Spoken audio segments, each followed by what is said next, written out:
सबसे पहले तो आप लोग को धन्यवाद।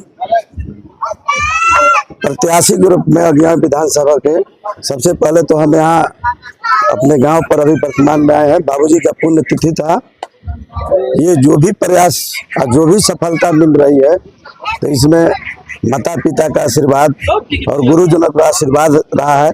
इसके बाद देखिएगा तो शुरू में हम एक प्राइमरी स्कूल के टीचर थे, इसके बाद यूनिवर्सिटी में प्रोफेसर बने, इसके बाद जनता की इच्छा हुई तो प्रत्याशी के रूप में उतरे हैं। ऐसा प्यार मिल रहा है जनता के बीच में, जो जन स्वराज का जो 5 हम लोग के उद्देश्य को लेकर चल रहे हैं। आज तक जितना भी मतलब कार्य हुआ है क्षेत्र में, खासकर बिहार के जो हम लोग का अज्ञान विधानसभा है, वहां अगर फील्ड में हम लोग घूम रहे हैं तो लग रहा है तो कुछ काम ही नहीं हुआ है। एकदम हर क्षेत्र में बदहाली की स्थिति बना हुआ है। पहले हम लोग गए थे आपको ननौर पंचायत में, बरना से हम लोग घुसे नाड़ी की तरफ, तो रोड का स्थिति इतना बदतर है तो वहां के लोग वोट देना बंद कर दिया है किसी पार्टी को। लेकिन जन स्वराज जब से आई है तो उन लोग को भी कुछ उम्मीद की किरण जगी है। बिहार में तीसरा ऑप्शन जन स्वराज बन के आई है। लोगों का एक विजन मिल गया है प्रशांत किशोर के द्वारा, जो 5 ऑप्शन दिया गया है। जी जी जी। और एक चुनाव से पहले एक कार्ड बनाया जा रहा है, उसका मुख्य मकसद क्या है? मुख्य मकसद यही है, तो जब भी हम लोग की सरकार बनेगी तो स्वाभाविक रूप से जो भी 5 उद्देश्य है जो कार्ड में हम लोग वर्णित किए हैं, चाहे बेरोजगारी की बात हो या शिक्षा की बात हो या पेंशन की बात हो, पेंशन का जो अभी 400 गया, जो हम लोग का प्रेशर हुआ जन स्वराज का, जो इतना जनता के बीच में उसका जो जन सलाह हुआ रहा है, उसका परिणाम हुआ तो 1100 रुपया हो गया। और हम लोग की जब आएगी स्थिति सरकार बनेगी तो हम लोग 2000 कर देंगे। विधानसभा के हर गांव में डोर टू डोर आप जा रहे हैं, लोगों से मिल रहे हैं। जी जी जी। क्या समस्या सामने निकल के आ रही है? समस्या यही सामने आ रही है, तो अभी तक सबसे ज्यादा समस्या ये है, तो हमने के देखा तो नहीं, समाज में जब हमने के पहुंचा तो नहीं जा तो देखा तो तो गाँव में तो जैसे कोई है ये नहीं है, बहुत कम, या तो महिलाएं मिल रही है या बच्चा मिल रहा है, वहाँ सब बाहर पलायन कर गया है लोग। सबसे हमारे साथ तो कोई प्रतिद्वंदी नहीं है, वहाँ कोई प्रतिद्वंदी नहीं, कोई लड़ाई में नहीं है, क्योंकि हम लोग इतना दिन से घूम रहे हैं।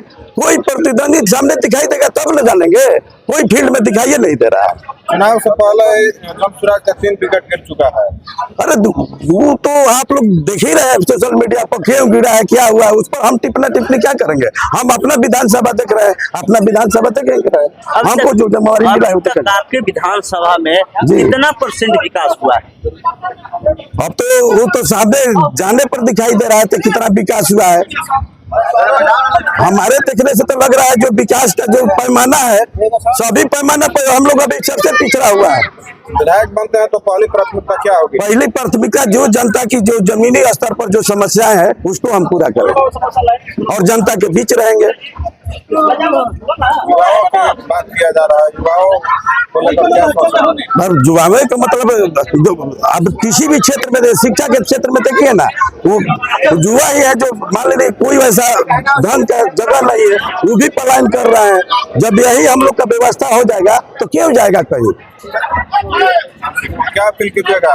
हमारा यही अपील होगा जनता के बीच, तो जो धरातल पर जो समस्याएं हैं उस समस्या अपने बाल बच्चा को देखिए तब जाकर वोट दीजिए।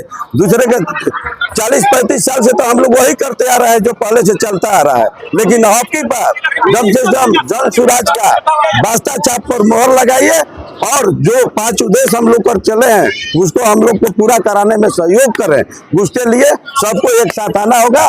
हम अकेला और प्रशांत किशोर जी कुछ नहीं कर सकते हैं, उसके लिए सबको एक साथ आना होगा, सबको कुछ न कुछ कोशिश कर। हमारे जो प्रत्याशी डॉक्टर रमेश जी हैं, इन्होंने बताया आपको कि और कोई पार्टी दिख नहीं रही।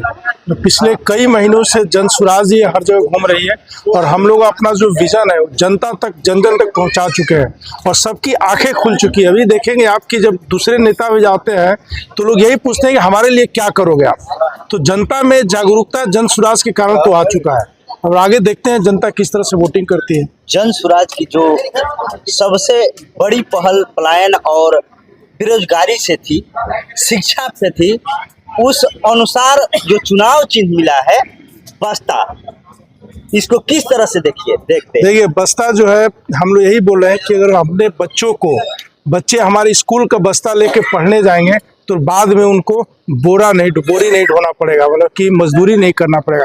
अगर अच्छी पढ़ाई करेंगे बच्चे तो अच्छा एजुकेशन के बाद उनको अच्छी नौकरी भी मिलेगी। और हम लोग जैसे जन स्वराज में बोल रहे हैं कि पलायन को कैसे रोकेंगे, बेरोजगारी कैसे करेंगे, तो हम लोग का बहुत प्लान है कि एकदम इस तरीके का है कि बिहार में हम लोग जैसे कि स्टार्टअप का भी कल्चर लाएंगे। इससे क्या होगा, बच्चे खुद अपनी कंपनी चलाएंगे और नौकरी पैदा करेंगे, नौकरी के पीछे नहीं भागेंगे। तो प्लान बहुत बड़ा है हम लोग का, बहुत सोच के हर चीज़ प्लानिंग किए हुए हम लोग। और जैसे ही जन स्वराज की सरकार आती है, इस पे एक चीज़ पे हम लोग काम करेंगे। दो बड़ी पार्टियां मैदान में है, उसके बीच में आप लोग हैं, नई पार्टी है, क्या उम्मीद लगता है? उम्मीद बहुत है जन स्वराज से, लोगों की भी उम्मीद है और हम लोग भी सोच रहे हैं कि इस बार जन स्वराज अवश्य जीतेगी और जितनी भी चाहिए।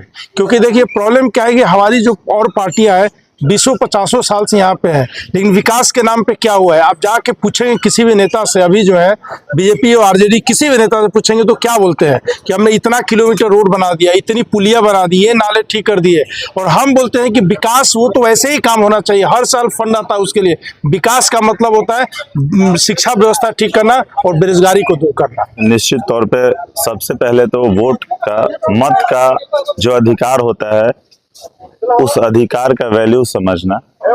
जन स्वराज ने सबसे बड़ा एक अभियान चलाया था कि अपने मत के अधिकार को आप समझे। सबसे बड़ा तो अभाव यही था कि जात पात मुर्गा भात के नाम पे और तमाम जो एक लुभाने वाले मुद्दों पे तमाम लोगों को भटकाया जाना, गुमराह करना, 30-35 सालों से लगातार निरंतर ये काम चलते आ रहा है, जिसके वजह से अपने मत के अधिकार को ना समझ के लोग गुमराह भी हुए। उसका नतीजा यह है कि बिहार आज़ादी के बाद आज तक उसका व्यवस्था बदल नहीं पाया, विकसित राज्यों में वो शामिल नहीं हो पाया, ध्वस्त व्यवस्था का वो मार झेल रहा है, बदहाली, बेरोजगारी, पिछड़ापन का मार झेल रहा है। तो जन स्वराज ने सबसे पहले जनता का सुंदर राज बनाने के लिए सबसे पहला कदम उठाया कि मत का अधिकार जो है उसको समझना, कि आपके मत का अधिकार क्या होना चाहिए। मत का अधिकार जात पात मुर्गा भात नहीं होना चाहिए, अपने बच्चे के बेहतर विश्व स्तरीय शिक्षा होना चाहिए, अपने बच्चों के लिए उनके पलायन खत्म करके रोजगार यहाँ स्थापित हो जाए, सर्विस सेक्टर बढ़ जाए, ताकि दूसरे प्रदेशों में जाके मजबूरी में मजदूरी ना करना पड़े। ये सबसे बड़ा एक अभियान जन स्वराज ने चलाया है। बिहार में अक्सर देखा जाता है जाति और पार्टी पर ही वोट तब्दील हो जाता है, लेकिन इस बार एक नई ऑप्शन आई है जन स्वराज के रूप में, इसको कहाँ देखते हैं? निश्चित तौर पे जन स्वराज का मतलब ही है जनता का सुंदर राज। हम लोगों ने 100% ग्राउंड पे अंतिम एक छोर तक बिहार के कोने कोने में मत के अधिकार को जन जागरूक करते हुए हम लोगों ने बताया है कि किसे वोट देना चाहिए। पढ़ाई लिखाई मुद्दा होना चाहिए, जाति धर्म से उठ के रोजगार का मुद्दा होना चाहिए, और ये तमाम लोगों में अब दिखने लगा।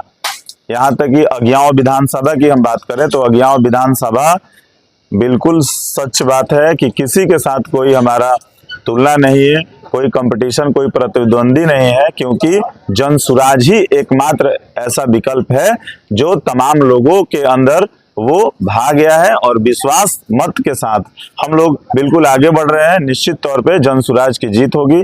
निश्चित तौर पे आने वाले डेट में बिहार एक सुंदर राज्य और विकसित राज्य की तरफ